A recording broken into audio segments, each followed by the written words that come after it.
Bonjour et bonsoir à tous, bienvenue dans ce nouvel épisode d'On a testé pour vous. Aujourd'hui, on a testé pour vous la pêche en mer. Nous allons monter sur Anna Matteo, le bateau arrimé ce matin au port de Grand-Fort-Philippe. Cet épisode est tourné le 28, il est 1 h du matin et nous allons donc passer toute la nuit sur ce bateau.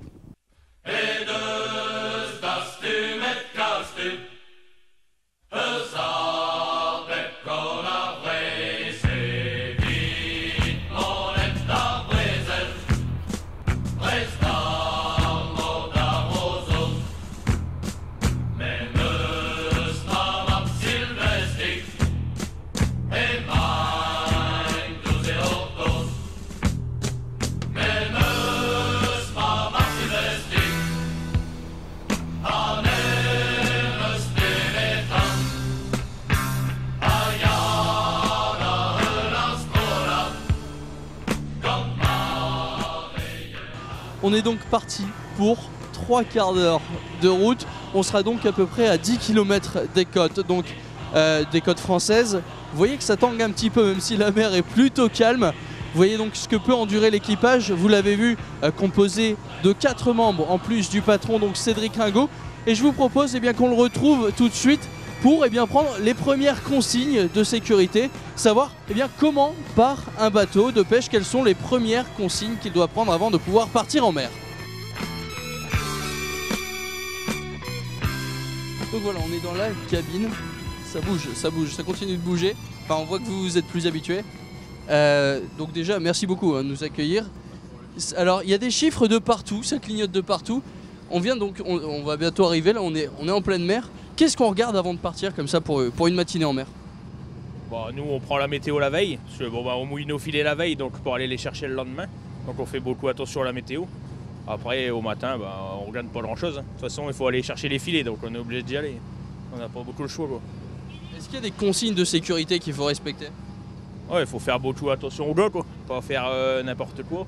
Et pas qu'ils passent par-dessus bord, qu'ils partent à la mer avec un filet. Faire attention quand ils vont ouvrir filet, pas les blesser, toutes les choses comme ça quoi. Et par rapport au courant, tout ça, au vent, vous n'avez pas de consignes particulières? Non, après c'est à l'appréciation du patron. C'est vous qui gérez un peu votre travail. S'il y a trop de vent, vous y allez pas. La veille, vous mettez pas vos filets à l'eau et puis vous sortez pas quoi. Donc là qu'est-ce qu'on va faire pendant toute cette journée? Voilà, dans un premier temps, on va relever les filets. Quand on aura relevé une partie des filets, on va les remettre à l'eau. En ayant enlevé les poissons et les nettoyer un peu quoi. Ces poissons qu'on va chercher, c'est quoi comme espèce? Nous, notre espèce cible, c'est la sole. En ce moment, il n'y a pas grand chose d'autre, c'est plutôt la sole quoi, tout au long de l'année. Tout au long de l'année. Et vous faites quoi d'autre comme poisson au long de l'année? L'hiver, on pêche un peu de cabillaud. Après l'été, un peu de sèche, un peu de carlet. Cette année, on va faire un peu de casia sèche. Donc on va essayer de se développer quoi. Et là, je vois que vous avez des traits de partout sur la carte. Ça a l'air assez compliqué. Comment ça fonctionne très rapidement cette carte? Donc là, les traits, c'est nos plans de travail en fait. Une trace est égale à un filet qu'on a posé la veille quoi. Comme là, c'est des filets de 1200 mètres. Les traces correspondent aux emplacements de nos filets quoi. Pas toutes les traces. Aujourd'hui, c'est les traces bleues. C'est selon où on travaille quoi. Et vous travaillez donc, vous m'avez dit, jusque Boulogne et tout ça? Ouais, ça, on peut descendre jusque Boulogne selon où il y a du poisson quoi. S'il n'y a pas de poisson dans le secteur, on reste pas là à attendre, on essaye de bouger quoi, pour retrouver le poisson. Donc là on est bientôt arrivé, c'est ça? Oui c'est ça, encore 200 mètres. Encore 200 mètres, c'est parfait. Ma chère maman, je vous écris que nous sommes entrés dans Paris. Il est 1 h 30, après donc 45 minutes de trajet, nous voilà à une dizaine de kilomètres des côtes. La première balise du premier filet apparaît. Chaque membre de l'équipage est à son poste, les gestes sont précis et rapides, chacun connaît son rôle, sa place, la force de l'habitude sans doute. Tout au long de la nuit, ces mêmes gestes vont se répéter encore et encore. Et tous ceux qui se présentions, un grand coup de sable les émondions. Et tous ceux qui se présentions, à grand coup de sable les émondions. Le roi Louis m'a appelé, c'est sans quartier qu'il m'a nommé.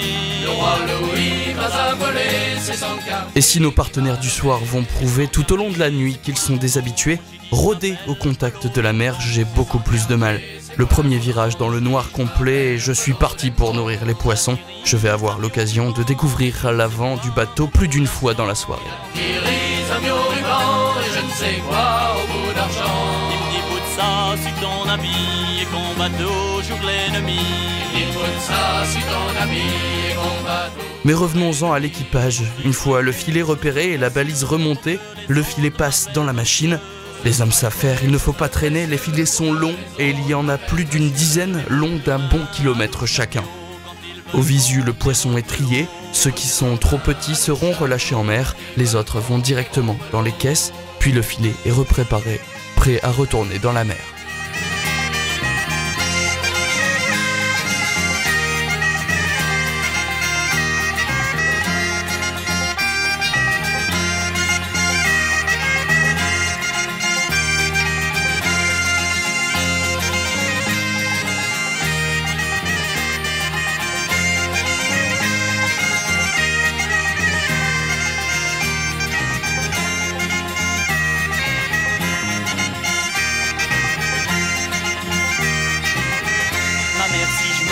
Combattant, je vous enverrai ce bio-ruban.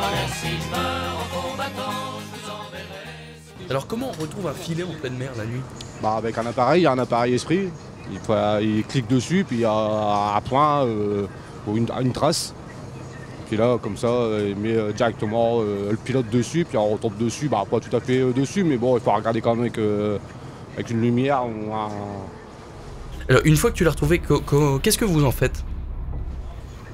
Bah, on le passe à la machine, et puis on repasse ici, on retire le poisson, puis on le remet dans le bac. Alors ce poisson que vous pêchez, on voit que vous le sélectionnez sorti du filet. Ouais, il repart dans l'eau. Ouais, on jette tout après.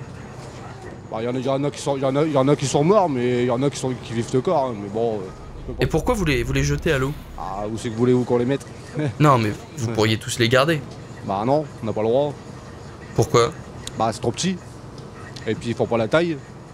Puis normalement, bah, les carlets, bah, c'est pareil, ils font pas la taille non plus, alors on peut pas les garder. On garde tout ce qui fait la taille, on garde tout. Et en plus, on voit que vous hésitez pas, hein, vous connaissez les calibres. Ouais, bah ouais. Au fur et à mesure du temps, on sait comment que ça se passe, alors ça va. C'est quoi le plus dur quand c'est comme ça? C'est le repasser dans le bac. c'est ça le plus dur en fait. Avec les nœuds. Ouais, parce qu'il y a des tours, tout ça, il faut tout enlever. C'est un peu plus chiant.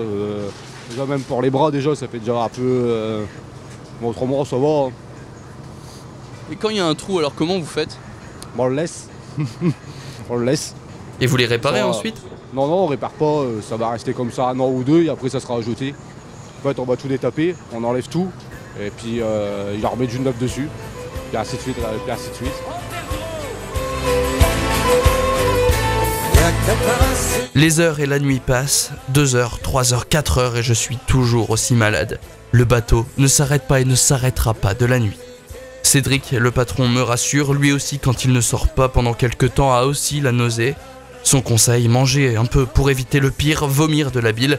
Il me donne aussi un médicament qui va m'aider à lutter. Les poissons qui restent dans la mer vont être bien nourris cette nuit. Par contre, ceux qui remontent dans les filets n'auront pas cette chance.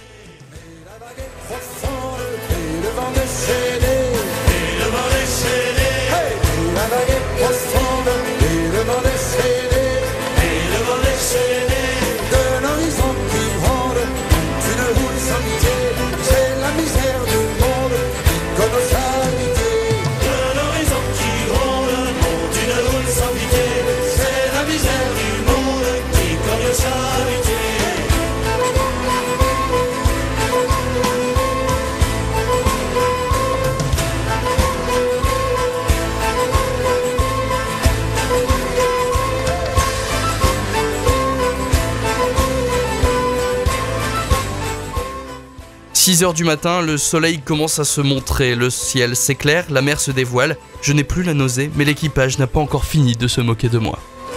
Il y a bien de la souffrance pour les gens de la mer. Pour les gens de la mer. Il y a bien de la souffrance pour les gens de la mer.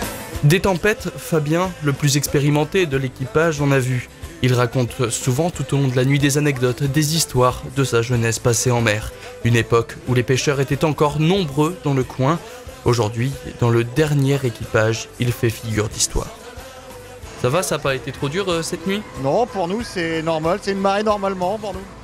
Ça fait combien de temps que vous travaillez dans le milieu de la pêche? dans la pêche depuis 86. Là, vous avez fait quoi au fur et à mesure de la nuit? Bah là, en milieu de la nuit, là, on a encore des filets à relever, on a à peu près 130 kilos là, à peu près en caisse quoi, on a encore 400 mètres à virer. Alors on verra après quoi. Donc là, vous m'avez dit 130 kilos, mais vous avez pêché quoi? Il y a quoi dans les caisses derrière vous?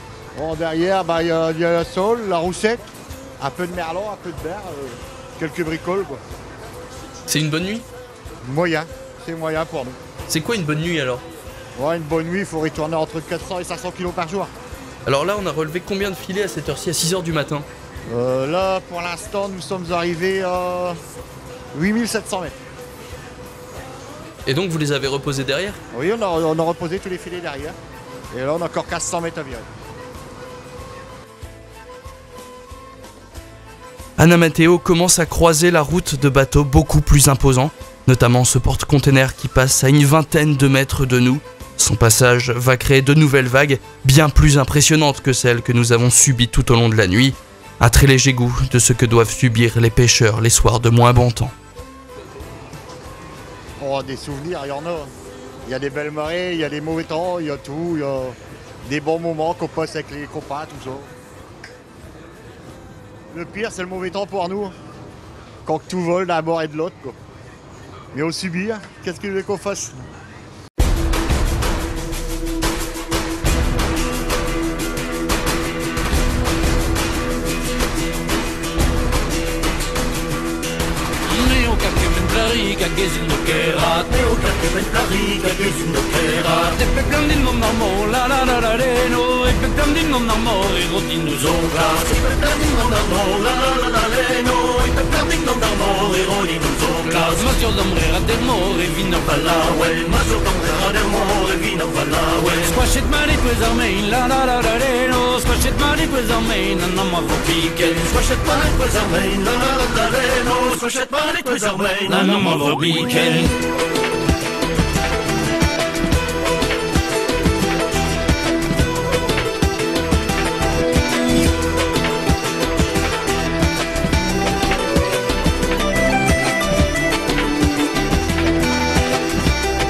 Alors ça fait combien de temps que tu bosses sur le bateau?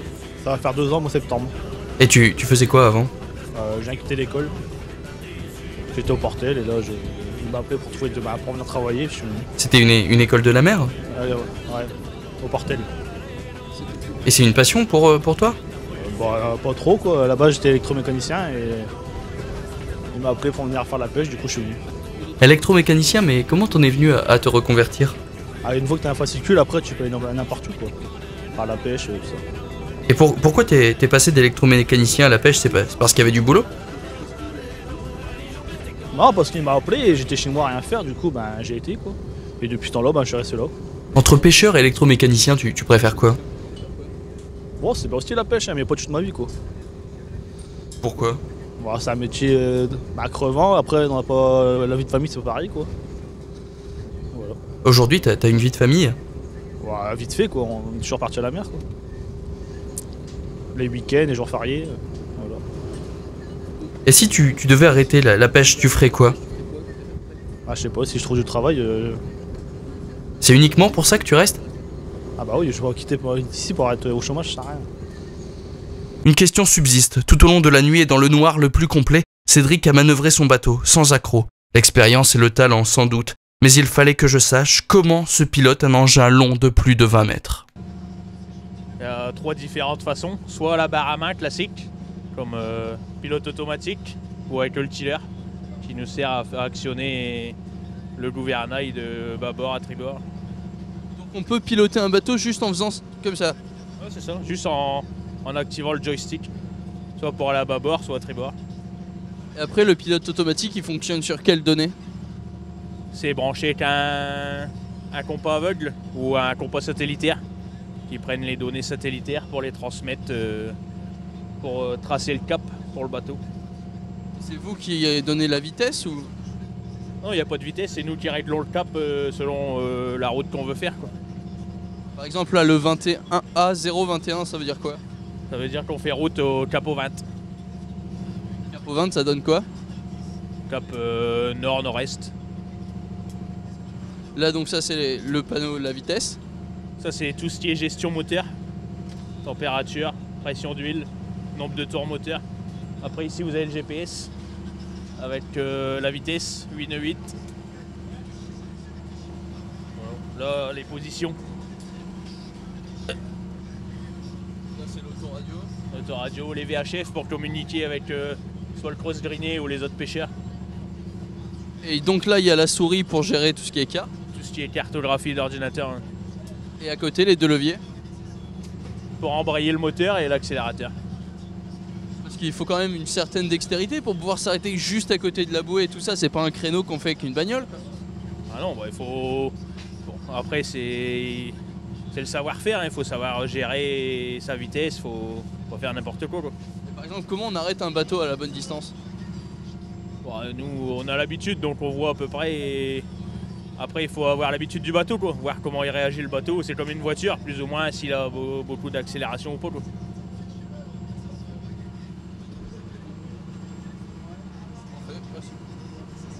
Ah oui. Alors, maintenant qu'on est presque à la fin, comment vous analysez cette nuit de travail? Bon, pour nous, ça a été. C'est pas une grosse journée, mais bon, ça nous conviendra, quoi. Avec le poisson qu'on a pêché, et ça fera notre journée, quoi. Et vous allez en faire quoi de ce poisson?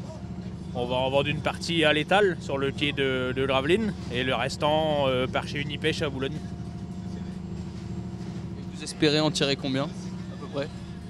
On sait pas du tout. On suit les cours de la criée, on dépose à la criée, et c'est les acheteurs qui font le marché. La criée de Boulogne? Ouais, c'est ça, la criée de Boulogne.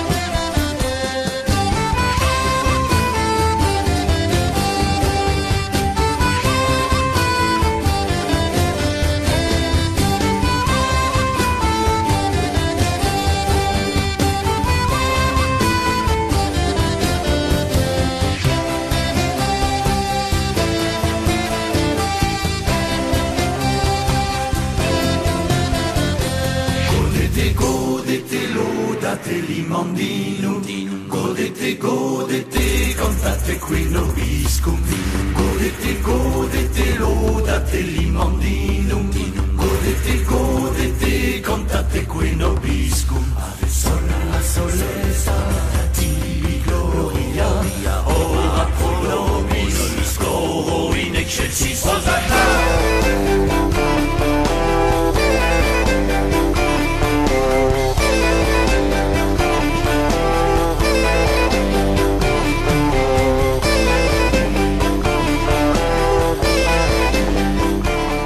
Bien, il est 9h du matin, nous sommes devant le stand Anna Matteo, le stand où le poisson qu'on a récolté, du moins une petite partie du poisson pêché cette nuit va être vendu. Il est d'ailleurs vendu en ce moment même, hein. Il y a une clientèle d'habitués que vous pouvez voir derrière moi. Le reste du poisson, lui, sera vendu directement à la criée de Boulogne-sur-Mer. D'ailleurs, le camion ne va pas tarder à partir. Merci beaucoup à Cédric Ringot et à son équipage de nous avoir accueillis. Merci à Cédric Allois qui m'a accompagné, qui a filmé et qui a réalisé cette émission, qui a nourri les poissons aussi, un peu moins que moi je l'avoue, mais qui a aussi donc souffert cette nuit, une nuit quand même qu'on nous a décrite comme plutôt calme, donc c'est dire si ce métier de pêcheur doit être très difficile. Donc voilà, merci donc à Cédric et son équipage. La prochaine émission, la prochaine édition, eh bien ce sera normalement dans 2 semaines et ça devrait encore une fois être une surprise de taille. Très bonne semaine à tous, à très bientôt.